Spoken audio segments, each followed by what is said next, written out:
Happy Independence Day, or 4th of July if you prefer. You know, on July 4th, 1776, the Declaration of Independence was passed officially by the Continental Congress, and that separated what we know as the United States from Great Britain. Hence, the 4th of July evolved over the years to a celebration. Early on, it was all political speeches, and over time, it has basically become America's biggest barbecue. It seems to be what we all do. But during that time period, I wondered, what did they drink? What did they toast the 4th of July with? What did they toast each other with? Predominantly wine and beer were very common. People, in fact, drank more beer and alcohol in general then than we do today. And mainly that's because water was hard to come by. They didn't have the plumbing systems we have today, didn't have the clean water supplies. They had ruined all the water around where they were colonizing, so they had to drink other things, beer, wine primarily, and then some whiskey. Whiskey was mostly rye, because that was common and that's what they grew. As this country got colonized and they learned about corn, which was easy to grow and plentiful, in the early 18th century, early 1700s, bourbon evolved, which obviously was made from a corn mash. So it evolved and kind of changed from rye more to bourbon, and then of course in recent years bourbon has really exploded. Now rye seems to be making somewhat of a comeback, so it's always interesting to see all the new things that come out. So how can I appropriately toast America on the 4th of July this year? There are a lot of options. I looked at various whiskey and cigar combinations and decided I would relegate myself to whatever I had here in stock. So I decided on something that pays tribute to our national bird, Eagle Rare.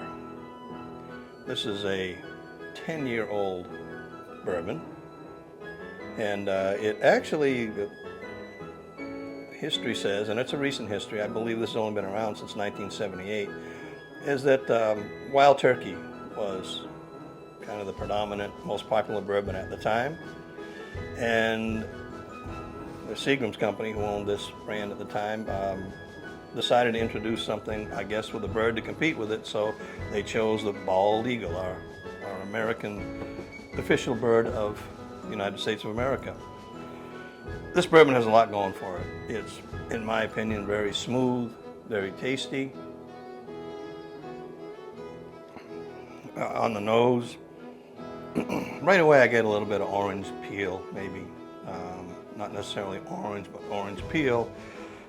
And again, toffee, and you're always going to get some kind of woody note, if you will, that comes out of the oak. And then as you taste it,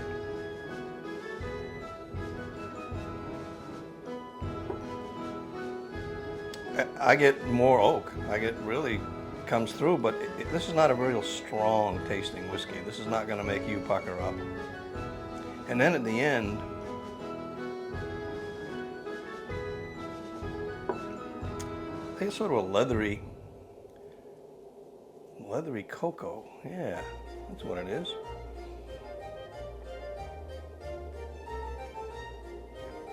You know, we all taste something different when we taste whiskey. What I taste on this is pretty much what the manufacturer says you'll taste, which is not always the case. So what cigar to pair it with? Well, I have to admit I cheated on this one. I took the easy route. I decided to pair it with an Eagle Rare cigar. The cigar was commissioned by Buffalo Trace, who today owns this brand and produces it. It's been aged. I don't know exactly how, I assume in bourbon barrels in some way, and so that it is meant to be paired with, of course, Eagle Rare bourbon. This it's a special release. Toro is the size. It's has a nice Ecuadorian Connecticut wrapper. It looks nice. It's light colored, not extremely light. It's very creamy to me. And if you're paying attention, you'll know that I said that about the last cigar I smoked as well. This one more so. And maybe creamy isn't the best word, but it's the only one I can come up with right at the moment. And there's some San Andreas binder, and then it's got fillers from Brazil and the Dominican Republic and Nicaragua, so it's a real smorgasbord, if you will. Very mild cigar. I'm not sure this even edges into the medium category. Extremely mild. And I suspect somebody might have thought that would be a great way to pair a cigar with this particular bourbon, because this is not an overpowering bourbon as well, and you really want this to stand on its own. It is a very, I'll say it again, polite bourbon to drink.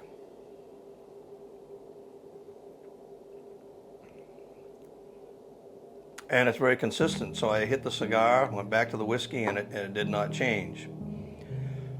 So what I have said many times I like to do is take a sip of the whiskey, hold it in there for 3 seconds or so, swallow it. As it starts to fade away, right about now, then you hit the cigar. Oh, they complement each other very well. You would kind of expect that. I actually thought that this was going to be a little gimmicky, because I've also tried the Buffalo Trace cigar with Buffalo Trace bourbon, and while you can say that they go together, it's not an exceptional pairing. And in fact, that cigar maybe leaves a little bit to be desired. This, to me, seems like a much better cigar. I hope I'm not making a fool out of myself and that it's exactly the same cigar with a different wrapper, but no, it's not. This is a cigar that's blended, very balanced. I'm very happy with the way it smokes.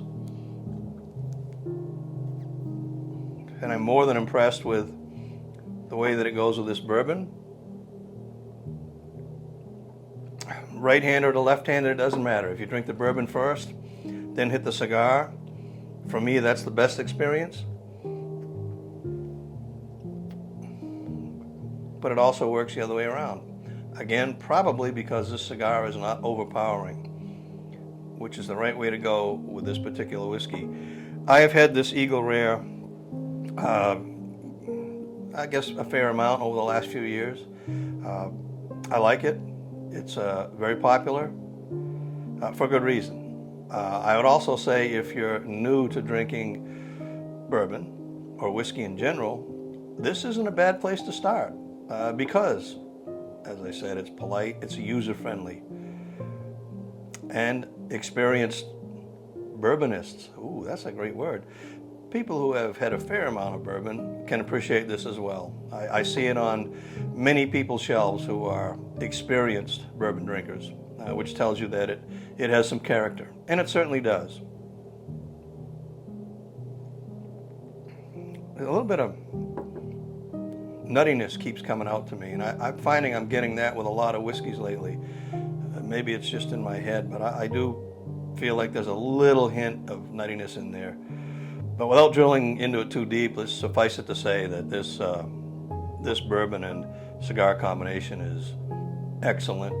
I highly recommend it.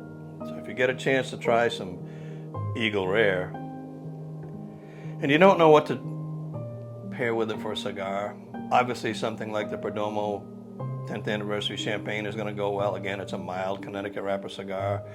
But this particular cigar, I believe, was designed specifically to go with this whiskey, and it does. So don't be afraid to give it a try. Neither one is exceedingly expensive. Great place to begin your journey in pairing cigars and whiskey, in fact. Don't be afraid to give it a try, and have a happy 4th of July.